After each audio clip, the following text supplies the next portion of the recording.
relação à vacina, desde o início do desenvolvimento das vacinas, nós entramos em contato com todos os laboratórios que estão desenvolvendo vacina no mundo, e todos eles, sem exceção, só fornecem para nações, exceto o laboratório russo, que se dispôs a fornecer a Sputnik e que nós já solicitamos autorização ao Ministério da Saúde. Então, fica muito claro que todos os estados, que todos os municípios estão submetidos ao Programa Nacional de Imunização. E nós temos as regras federais que temos acompanhado. É lógico que há algumas diferenças de interpretação a cargo de cada estado, a cargo até de cada município.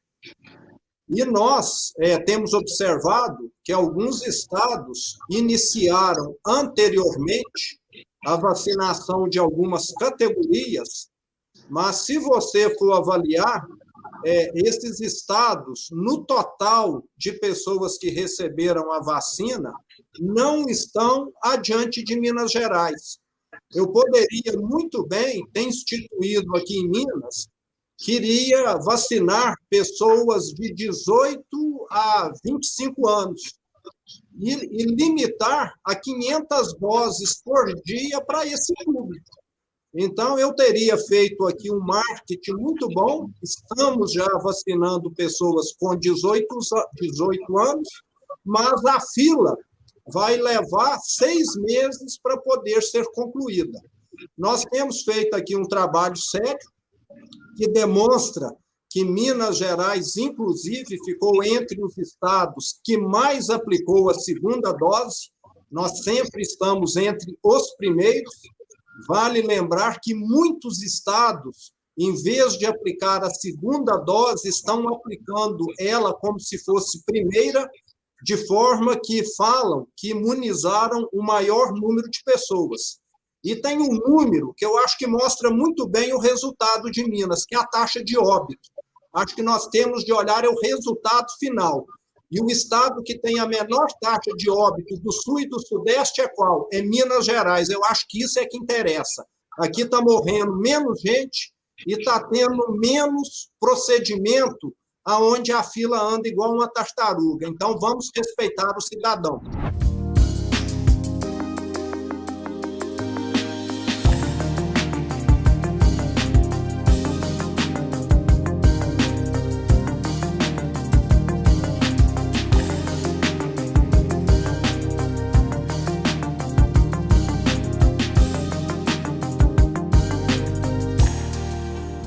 Com relação à pandemia, todos nós sabemos que houve muita informação desencontrada.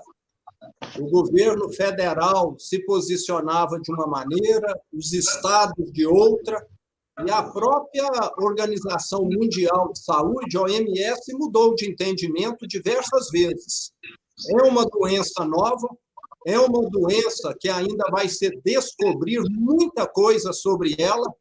Eu, que sou mais velho, lembro muito bem da AIDS, lá no início dos anos 80. Se falava coisas absurdas, algumas se comprovaram e outras não posteriormente. Então, nós ainda estamos lidando com um vírus que não é muito bem compreendido nem pela ciência.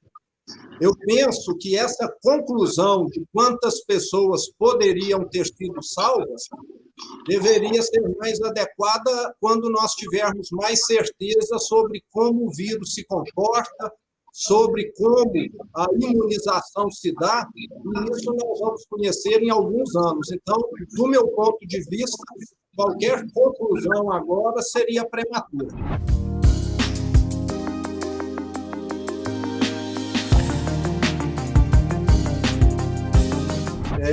Na minha opinião, houve uma falta de comando único. Como se fala em Programa Nacional de Imunização, vamos repetir, Programa Nacional de Imunização. Deveria ter havido um Programa Nacional de Comunicação sobre a pandemia. e isso não aconteceu. Acabou que até hoje há desencontro de informação, porque esse comando único na comunicação acabou gerando muito ruído, acabou fazendo com que muitas pessoas menosprezassem o vírus. Então, houve uma falha aí de comunicação muito grave. E, segundo, nós tivemos também, está aí a CPI caminhando, tudo indica que falha na aquisição de vacinas. O Brasil deveria ter tido uma posição de conservadorismo. Como você está lidando com um inimigo desconhecido, é bom você ter defesa contra esse inimigo, porque até você não sabe como que ele vai se comportar. Então, naquele momento ali, meados do ano passado, teria sido muito prudente o governo federal ter reservado, ter adquirido um maior número de doses. Quem sabe hoje nós teríamos a vacinação já com 60%, 70% das pessoas vacinadas. Então, vejo que houve aí dois erros de percurso, na comunicação e também na aquisição de vacinas.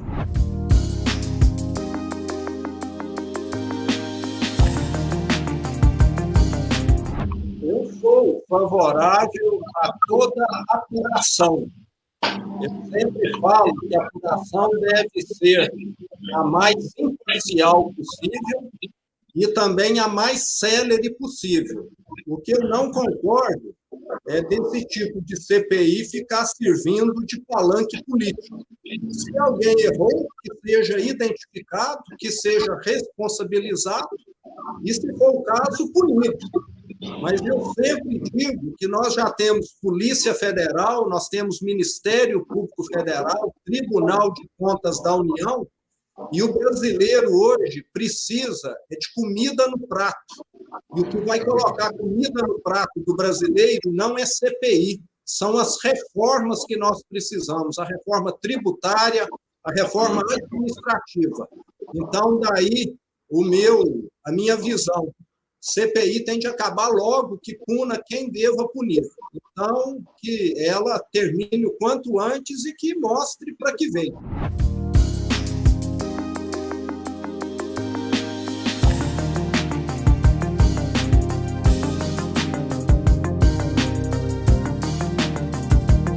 Não, eu não sou nenhum adepto de motociclismo e vejo que no momento de pandemia, esse tipo de aglomeração, mesmo que tenha pouco risco, não é adequado. Nós precisamos, como governantes, darmos um exemplo de que precisamos estar vivendo um pouco mais de segurança nesse momento em que as pessoas estão morrendo. Qualquer ação que provoque aglomeração, na minha visão, não é adequada nessa altura do campeonato.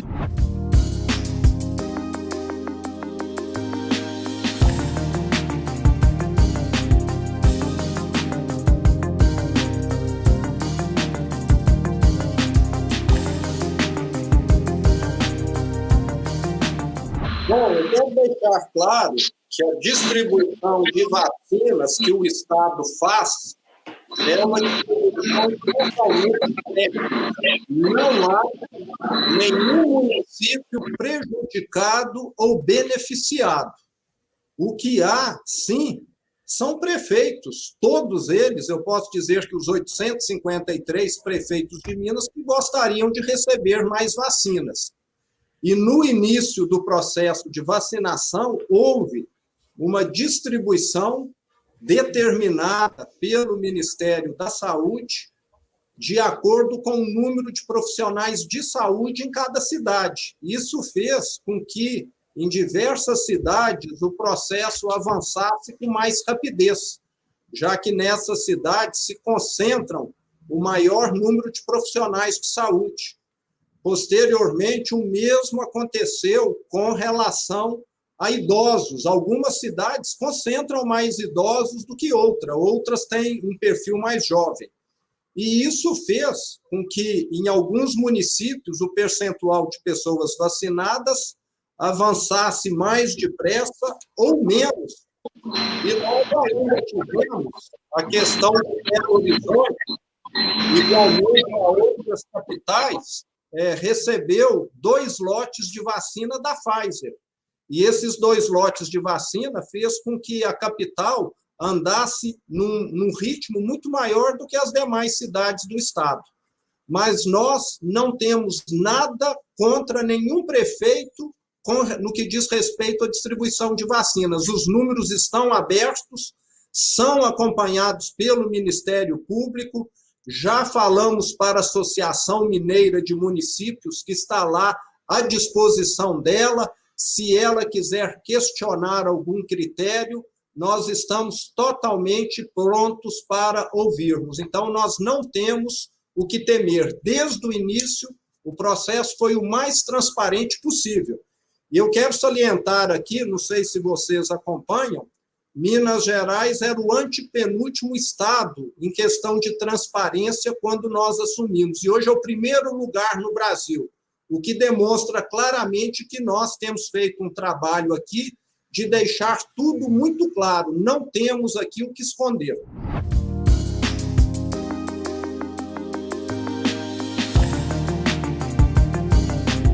A conversa foi muito rápida e tranquila. Ele questionou o número de vacinas, eu falei para ele, os números estão disponíveis. O secretário, inclusive, vai ligar para o senhor e dar mais detalhes que eu não tenho. E não teve nenhuma discussão. Eu falei com ele, nós não temos nada a esconder. Os números estão abertos para todos os prefeitos. E, pelo que eu sei, Belo Horizonte, até o momento, tem mais percentual de população vacinada do que a média do estado e a grande maioria dos municípios, o que demonstra que Belo Horizonte, até por ter mais profissionais de saúde, mais profissionais de segurança proporcionalmente do que o restante do estado, recebeu mais doses.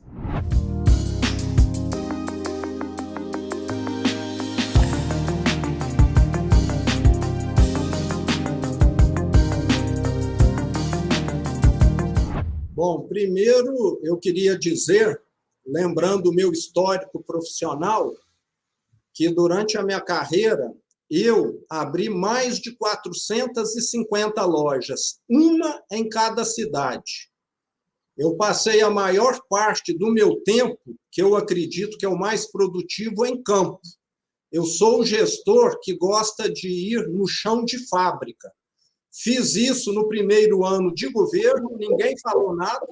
Durante a pandemia, eu acabei ficando mais recluso e tenho feito novamente o que eu fiz no início do meu governo. Agora, se eu estou ou não causando esse tipo de comentário, para mim é irrelevante. Eu estou fazendo o meu trabalho como governador.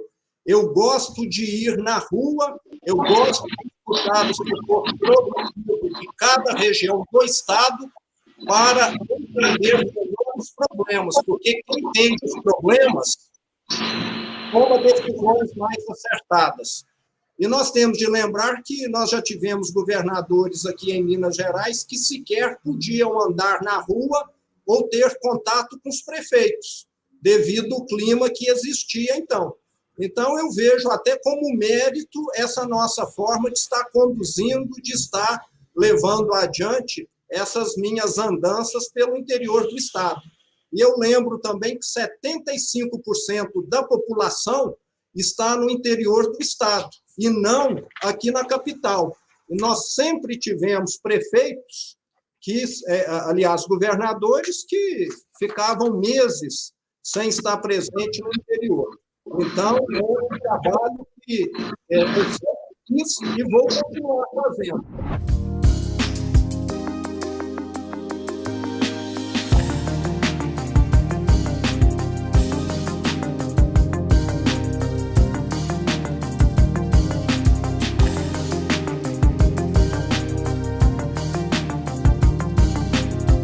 Sim. Na minha opinião, esses municípios de Minas têm um IDH tão baixo quanto os do Nordeste e merecem ser incluídos na área da SUDENE. Já conversei com o presidente do Senado, Rodrigo Pacheco, que também tem a mesma opinião, ele também ficou indignado, e já entramos em contato com a bancada federal de Minas, que também vai votar pelo contrário a esse veto do presidente. O senhor acha que consegue derrubar o veto? Vamos tentar. Temos a bancada do Nordeste que trabalha na situação oposta, mas nós vamos trabalhar para derrubar o veto, sim.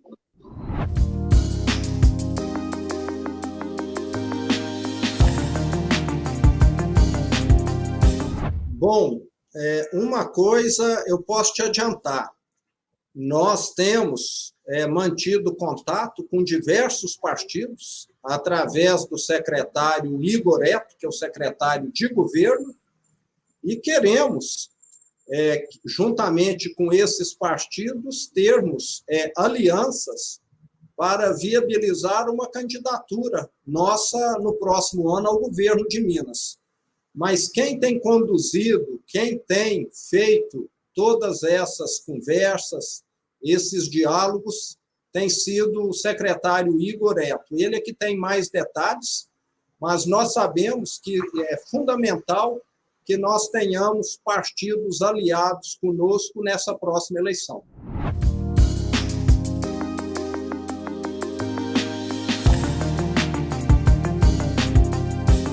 Está muito prematuro ainda. Nós estamos conversando com diversos partidos. O Igor, como eu disse, é quem tem mais contato. Eu não tenho aqui nenhum briefing, relatório desses contatos, dessas conversas que ele está tendo, mas eu sei que está caminhando bem. Eu acho que uma entrevista sua com ele depois seria bastante adequada.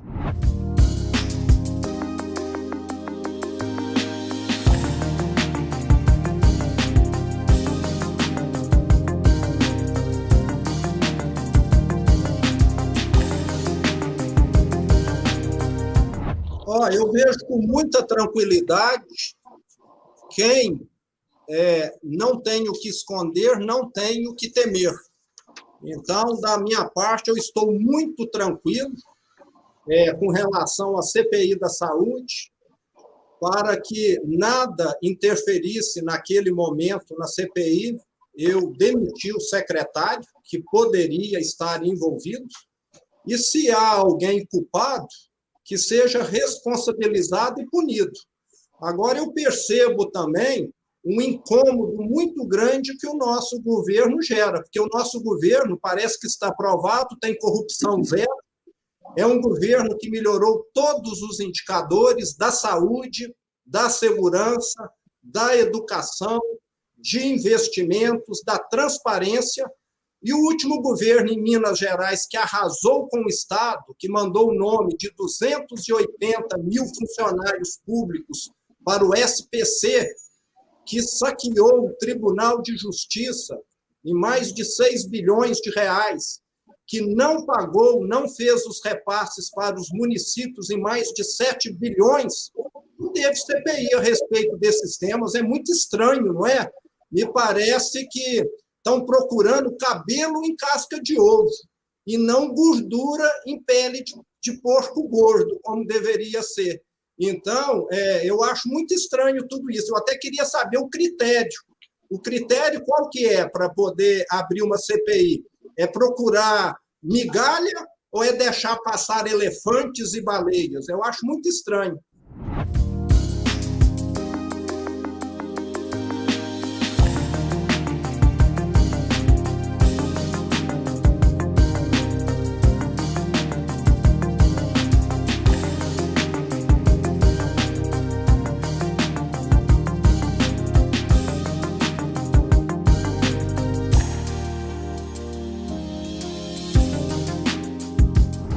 Eu queria dizer, primeiramente, o seguinte: eu acho que você esqueceu, nós já vendemos a Light, que é uma subsidiária da CEMIG.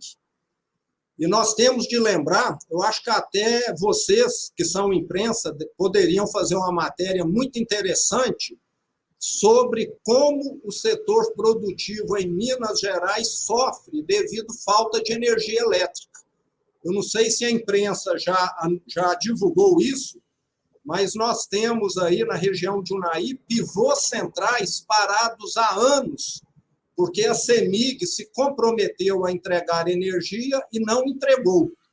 E nós temos de lembrar que a CEMIG, nos últimos 15, 20 anos, ela investiu no Rio de Janeiro, na Light, ela investiu na Renova, na Bahia, ela investiu lá no norte, em Belo Monte e Santo Antônio. Todas essas operações deram, cada uma, centenas de milhões de reais de prejuízo. E esqueceu de investir aqui para o mineiro. Nós já estamos com o plano na CEMIG de trocarmos toda a eletrificação rural, que hoje é monofásica, para trifásica.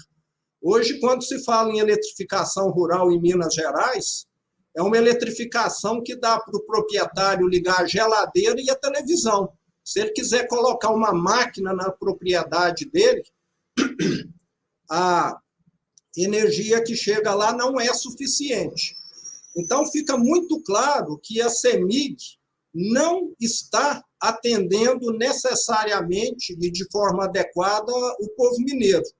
É um atendimento, como eu te disse no início, que mereceria até uma matéria, condomínios que são construídos, investimentos que a empresa pede anos para poder conectar.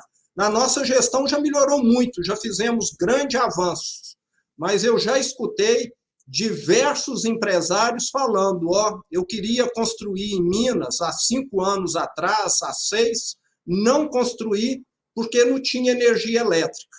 Então, nós temos necessariamente de avançarmos numa solução para esse tipo de problema que nós temos em Minas. A venda das subsidiárias da CEMIG é um dos caminhos, porque entra dinheiro no caixa, mas toda venda de empresa é um processo moroso. Nós estamos vendo aí o governo federal vendendo algumas empresas e é um trâmite bastante demorado. Com certeza, nesse restante de governo, 1 ano e meio, nós vamos fazer mais do que fizemos nos primeiros 2 anos e meio de governo, porque muita coisa já está pronta e preparada.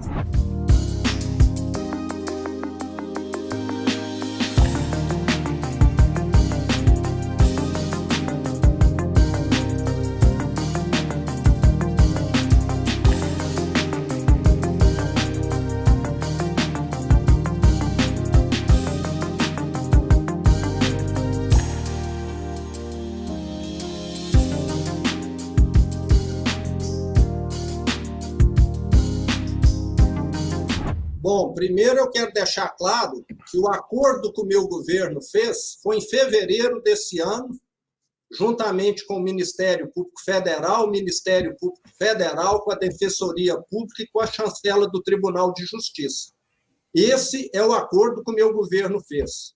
Eu e o meu governo não demos nenhuma palavra para a Assembleia.